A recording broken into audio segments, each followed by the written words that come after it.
Maaga pa lamang, dagsan na ng napakaraming tao mula sa Kapitolyo hanggang habaan ng Quezon Avenue patungong Alcala Complex ay nakaabang na ang mga sabik makita ang mga nagagandang float ng bawat bayan na pumarada sa uling araw ng pagdiriwang ng Niyog-Yugan Festival 2025 sa lalawigan ng Quezon na isinagawa nito sa Sena City.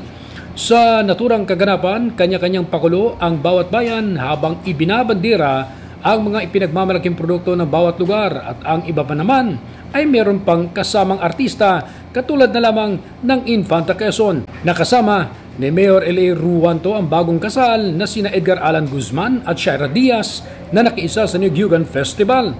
Sa buong kaganapan, nag-uwi ang Tagkawayan Quezon na tumataginting na 10 milyong halaga ng proyekto. Bilang gantimpala na nasungkit ito ang overall champion sa katatapos na Niyog-Yugan Festival 2025 matapos ang mangibabaw sa iba't ibang patimpalak na tampok sa selebrasyon. Kabilang sa nagwagi sa kabuuan ng bayan ng Atimunan na itinanghal na first runner-up na tatanggap ng 7 milyong halaga ng proyekto at second runner-up naman ang bayan ng Real na makakakuha ng 10 milyong halaga ng proyekto. Sa agritourism both competition naman ay itinanghal na kampiyon ang Tagkawayan at nakapagtala rin ng 2 special awards at Best Visual Merchandising at Best Tour Package Offerings. Kasama nitong nagwagi ang bayan ng Pantiburgos.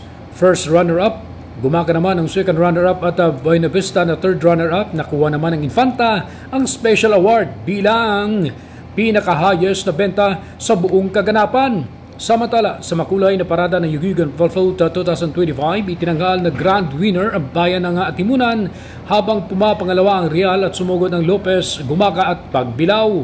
Nagdiningning naman sa sayaw sa Niyog Dance Showdown 2025 ang bayan ng Pagbilao na itinanghal na kampiyon na naggamit ng 800,000 pesos na premyo at karagdagang parangal bilang Best in Choreography. Nasungkit naman ng Pulilio ang first runner-up at Timunan ng second runner-up, Kalawag ang third runner-up at Infanta ay fourth runner-up. Nakabit naman ng Sariaya ang best in costume.